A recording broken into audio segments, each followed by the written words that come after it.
ನಮಸ್ಕಾರ ಎಲ್ಲರಿಗೂ. ನಾನು Basavaraj high school teacher and art master and ನಾಟಕ ಕಲಾವಿದರು. ಹೌದು, ಮೊನ್ನೆ ವಿಡಿಯೋ ಮಾಡಿದ್ದೆ ನಾನು. ಏನಂತಂದ್ರೆ ಮಕ್ಕಳು ರೋದನೆ ಮಾಡಿ ಹತ್ತಿದ್ರು ಶಾಲೆಯಲ್ಲಿ.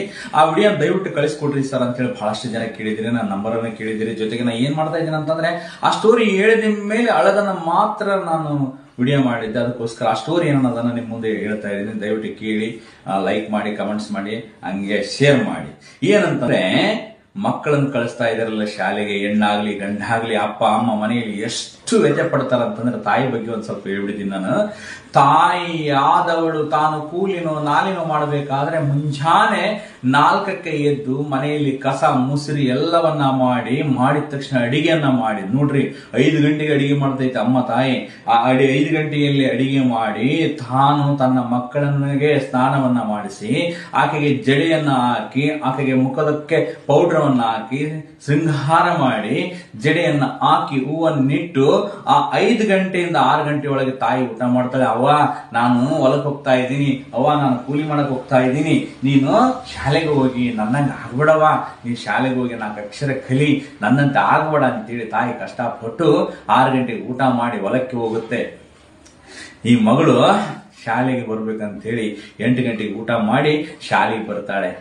ಆ ತಾಯಿ ಕಲ್ಲು, ಮಣ್ಣು, ಸಿಮೆಂಟು, ಇಟ್ಟಿಗೆಯನ್ನು ಒತ್ತು ಅಥವಾ ಗದ್ದೆಯಲ್ಲಿ ಸಸಿಯನ್ನು ಹಚ್ಚಬೇಕು. ನೋಡ್ರಿ ಎಷ್ಟೆಲ್ಲ ಕಷ್ಟಪಡ್ತಿರತಕ್ಕಂಥ ತಾಯಿ ಬಿಸಿಲಲ್ಲಿ ತಾನು ಬಳಲಿದರೂ ಚಿಂತೆ ಇಲ್ಲ, ಮಳೆಯಲ್ಲಿ ಬಳಲಿದರೂ ಚಿಂತೆ ಇಲ್ಲ. ಆದ್ರೆ ನನ್ನ ಮಗ ಓದ್ಬೇಕಂತೇಳಿ ಬಹಳಷ್ಟು ಆಸೆ ಇಟ್ಕೊಂಡಿರ್ತಾರೆ. ನೀವು ಈ ಕಡೆ ಶಾಲೆಗೆ ಬಂದಿರ್ತೀರಿ, ನೀವು ಸರಿಯಾಗಿ ಶಾಲೆಯಲ್ಲಿ 4 ಅಕ್ಷರ ಕಲ್ತ್ರೆ ತಾಯಿಗೆ ಒಂದು ದೊಡ್ಡ ಗೌರವ ಸಿಕ್ಕಾಗುತ್ತೆ. ತಾಯಿ ಆದವಳು ತಾನು ಕೂಲಿಗೋ ನಾಲಿಗೋ ಹೊಲಕ್ಕೆ ಹೋದಾಗ ಏನನಾಗಿ ಸತ್ರ ತಾಯಿ ಸಿಗ್ತಾಳೇನು? ಸಿಗಂಗಿಲ್ಲ. ಆ ಮಗಳಿಗೆ ಎಷ್ಟು ಶೃಂಗಾರ ಮಾಡಿ ಕಳಿಸಿರ್ತಾಳೆ ತಾಯಿ. ಅಮ್ಮ, ನಾನು ಬರುತ್ತೇನೆ, 6ಕ್ಕೆ ಬರುತ್ತೇನೆ, ನೀನು ಶಾಲೆಯಿಂದ ಬರ್ತೀಯಲ್ಲ, ಬಂದಾಗ ನೀನ್ ಏನು ಮಾಡಬೇಡ, ಮನೆಯಲ್ಲಿ ಬಂದು ನಾನೇ ಮಾಡ್ತೀನಿ ಅಂತ ಹೇಳ್ತಿದ್ದಿಲ್ಲ ತಾಯಿ. ಉಪ್ಪಿಗಿಂತಲೂ ರುಚಿ ಇಲ್ಲ, ತಾಯಿಗಿಂತಲೂ ಬಂಧುವಿಲ್ಲ. ನೀವು ಬೇಕಾದ ಅಡಿಗೆ ಹಾಕ್ರಿ, ಮಸಾಲೆ ಹಾಕ್ರಿ, ಕೊತ್ತಂಬರಿ ಹಾಕ್ರಿ, ಕರಿಬೇವು ಹಾಕ್ರಿ, ಏನೆಲ್ಲ ಹಾಕ್ರಿ. ಆದರೆ ಉಪ್ಪು ಹಾಕದೆ ಇದ್ರೆ ಅಡಿಗೆ ರುಚಿನೇ ಆಗಲ್ಲ. ಅದ್ರಂಗ ಮನೆಯಲ್ಲಿ ತಾಯಿ ಆದಂಗೆ ಯಾರು ಆಗಂಗಿಲ್ಲ, ದೊಡ್ಡವಾಗಲ್ಲ, ಚಿಕ್ಕವಾಗಲ್ಲ, ಸಣ್ಣ ಮಗಂಗಿಲ್ಲ, ಅಣ್ಣ ಆಗಂಗಿಲ್ಲ, ಅಪ್ಪ ಆಗಂಗಿಲ್ಲ, ತಮ್ಮ ಆಗಂಗಿಲ್ಲ, ಯಾರಾಗಂಗಿಲ್ಲ. ಅದಕ್ಕೋಸ್ಕರ ತಾಯಿನೇ ನಿಜವಾದ ಬಂಧು. ತಾಯಿನ ಕಳ್ಕೊಂಡವ್ರಿಗೆ ಇದು ಗೊತ್ತಾಗುತ್ತೆ. ಎಷ್ಟೋ ಜನರು ಬಹಳ ವ್ಯತ್ಯೆ ಪಡ್ತಾರೆ ಕಳ್ಕೊಂಡ ಮೇಲೆ. ಇದ್ದಾಗ ಅವರಿಗೆ ಒಂದು ದೊಡ್ಡ ಗೌರವವನ್ನ ಕೊಡಿ.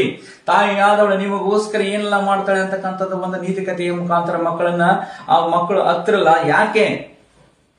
ತಾಯಿ ಆದವಳಿಗೆ ಒಬ್ಬ ಸ್ವಾಮೀಜಿ ಹೇಳ್ತಾನೆ, ಅಮ್ಮ, ನೀನು ನದಿಯಲ್ಲಿ 3 ಬಾರಿ ಮುಳುಗಿ ಎದ್ದು ದೇವರ ದರ್ಶನವನ್ನು ಮಾಡ್ಕೊಂಬ, ನಿನ್ನ ಮಗ ನಿನ್ನ ಮಗಳು ಉದ್ಧಾರ ಆಗ್ತಾರೆ ಅಂತ ಹೇಳಿ ಅರಿಕೆಯನ್ನು ತೀರ್ಸಕ್ಕೆ ಹೋಗಿರ್ತಕ್ಕಂಥ ತಾಯಿ ಒಳಗೆ ಹೋಯ್ತು. ಒಳೆಯಲ್ಲಿ 1 ಬೇರೆ ಮುಳುಗಿತು, 2 ಬೇರೆ ಮುಳುಗಿತು, 3ನೇ ಬೇರೆ ಸೆಳವಿಗೆ ಸಿಕ್ಕು ಆ ತಾಯಿ ಹರ್ಕೊಂಡು ಹೋಗ್ಬಿಡ್ತೀವಿ. ಮತ್ತೆ ತಾಯಿ ಬರ್ಲಿಲ್ಲ.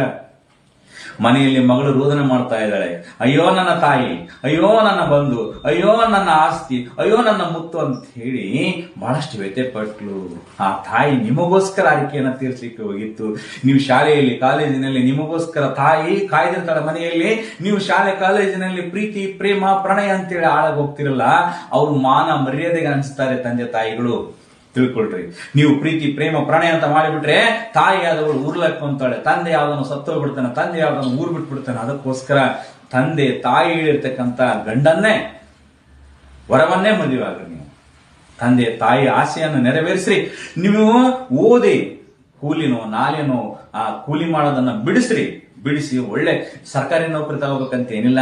ಪ್ರೈವೇಟ್ ನೌಕರಿ ಇದಾವ, IT BT ಇದಾವ, ಬೇಕಾದ ನಿಮ್ದಾಗಿರ್ತಕ್ಕಂಥ ಸ್ವಂತ ಉದ್ಯೋಗವನ್ನ ಮಾಡಿ ತಾಯಿಯನ್ನು ನೆರಳಲ್ಲಿ ನಿಲ್ಲಿಸಿ, ತಂದೆಯನ್ನು ನೆರಳಲ್ಲಿ ನಿಲ್ಲಿಸಿ, ಅವ್ರಿಗೆ ಆಶ್ರಯವನ್ನ ಕೊಡ್ರಿ. ಒಂದು ತುತ್ತು ಅನ್ನವನ್ನ ಕೊಟ್ಟು, ಒಂದು ನೀವು ಬಂದಿರತಕ್ಕಂತ ಪ್ರಥಮ ಬಾರಿಗೆ ಸಂಬಳ ಬಂದಿರುತ್ತಲ್ಲ, ಅದನ್ನ ತಾಯಿ ಕೈಯಾಗ ಕೊಡ್ರಿ. ಆ ತಾಯಿ ಕಣ್ಣಲ್ಲಿ ನೀರು ಬರುತ್ತೆ. ನನ್ನ ತಾಯಿ ನನಗೆ ಕಷ್ಟಪಟ್ಟು ಇವತ್ತು ಗೌರ್ಮೆಂಟ್ ಸರ್ಕಾರಿ ನೌಕರನನ್ನಾಗಿ ಮಾಡಿದ್ದಾಳೆ. ನನ್ನ ತಾಯಿ ಬಹಳಷ್ಟು ಕಷ್ಟಪಟ್ಲು. ಇವತ್ತು ನನ್ನ ತಾಯಿಯನ್ನು ನೆರಳಲ್ಲಿ ನಿಲ್ಲಿಸಿ ಆಕೆಯನ್ನ ಒಂದು ಮುತ್ತು ನೋಡ್ಕೊಂತ ಇದ್ದೀನಿ ನಾನು.